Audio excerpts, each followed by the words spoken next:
Now we're going to go to beach volleyball and indoor volleyball because it's a wheel house. Hey, congratulations, Hawaii beat BYU the same way BYU got to the finals. BYU served, oh my goodness, they served Lewis off the court. Gabby from Puerto Rico was just a serving and hitting machine, and Hawaii made it look like child's play, man. I mean, I always said beach volleyball, the thing that divides the higher open level players from the lower level open players is the serve.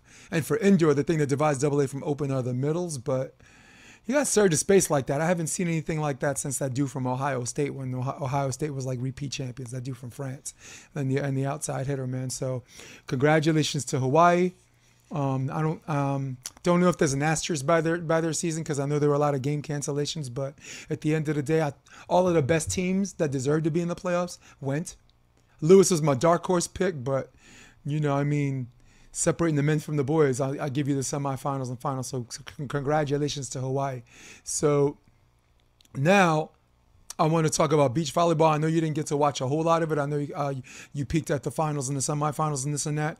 LMU made a big stink, right? They beat LSU and UCLA the same day to stay in the winner's bracket.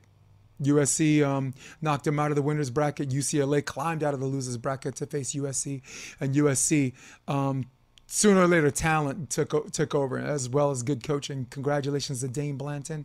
Congratulations to Gustavo, Gus, who's like kind of the man behind the plan, right? The secret of their success. And Dane, you know how I always say, like, people have talented players. I always tease them. I call them like okay mechanics in a room full of Ferraris. Dane's a little bit more than that, because when you're favored to win, that's pressure too, right, Rob? Like, if anything other than winning the NCAA is a fail, I mean, that's not a no-pressure situation. That's a pressure situation, LSU had some pressure situations too. I mean, they were the number 1 seed last year, and they really wanted to, finish what COVID ruined. And so congratulations this time, finals. Big up to John Mayer, the team no one was talking about, going in, and Stanford making the NCAAs actually left me scratching my head. I mean, but them as a 6th seed over Cal Poly until TCU even more so. But it is what it is. Good, good for Fuller, good for Hector, right? TCU, 8 deserving teams. Florida State, of course, the beast from the East. So with that being said, we're going to do an individual award things, and I consolidate all of my awards to 3 major categories. Rob, these are my awards. Let's start with Player of the Year. That's right.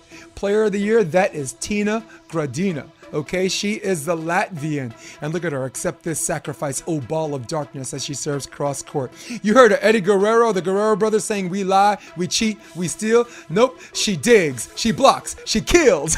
And there she is. And by the way, she won a bid in China to go to the Olympics. So she's representing her country, Latvia, to go to the Olympics. Automatic bid, good for her. She's going to keep the Lion King company. Look at that. She covers. She cuts.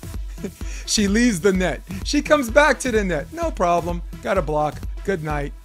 Walks away like she shot the sheriff. Give me a hug. Tina Gradina, Player of the Year. Now, Pair of the Year. Listen, there are a lot of great pairs. Tina has a great pair. You look at UCLA, they had a great pair, okay?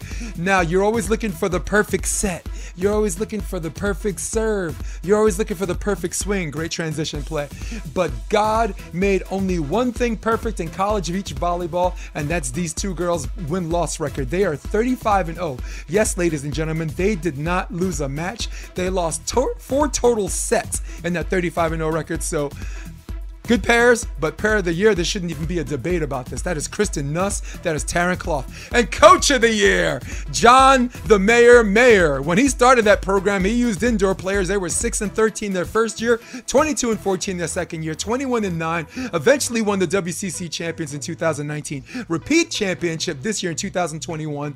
Upset LSU, upset UCLA. Makes it to the semifinals, the team that no one was talking about, coached by the coach who does more with less. Congratulations, John Mayer. You are my Coach of the Year. I love that dude. Listen, big up to Carissa Cook, super sub. Betsy Flint had a baby. Carissa Cook's there. And baby bro, the mini-me, John Mayer Jr., Joseph Mayer. Actually, his kid brother, Joseph Mayer, was his other assistant. Rob, if you saw these two guys, that's mini-me. You know, you're like, I'm John's brother. You're like, I know that. Yes, you are. I know that. So that's kudos. Anything you want to say? Chat about the champs, this and that. You've seen Tina play a little bit, right? And a little bit, yeah. Yeah, a little bit. And you worked with John or whatever, and we work with Gus Gustavo as much as we can. So all positive except for one thing: MPSF games, playoff games for men's indoor volleyball and flow volleyball. I think we're supposed to pay to watch volleyball when MIVA and EIVA and the Big West are showing their shows for free. I think that's shameful, man. How MPSF, with respect to USC, with respect to UCLA and Pepperdine and all those indoor teams that you got there, or Stanford, how about y'all win a title? How about get back on that champ stuff before you start charging people to watch your show or watch your channel, okay? The last 10 champions, Rob McLean. It's the year of repeat champions, so maybe Hawaii's going to repeat next year, but 5 of the champions were MIVA, Ohio State 3 times, and Loyola Chicago, who, by the way, one of those beat Division II Lewis in the finals. So, and that large bid and the conference shows that MIVA is represented.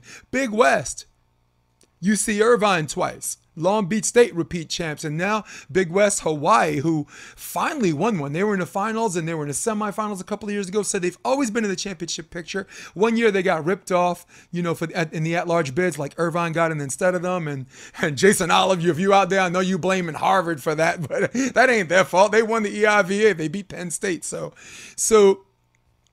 hey, I'm willing to pay to watch them, but y'all need to get back on some champ stuff before I start paying more money out of my pocket, right?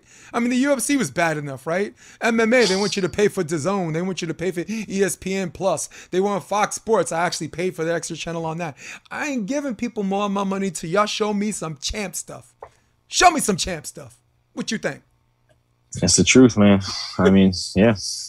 We be getting, EIVA on the East Coast for free for forever, So I don't know how they can't make it work for them. But yeah, there's been not too many MPSF champions, so I have to agree with that. The last 10 years, 5 and 5. And the one before that was Big West. It was Irvine, and the one before that was Penn State. Get on some champ stuff. Then give me a call about my money. Because I don't know what you heard about me. Because you can't get $1 out of me. To try to light no balls I can't see. You know the rest.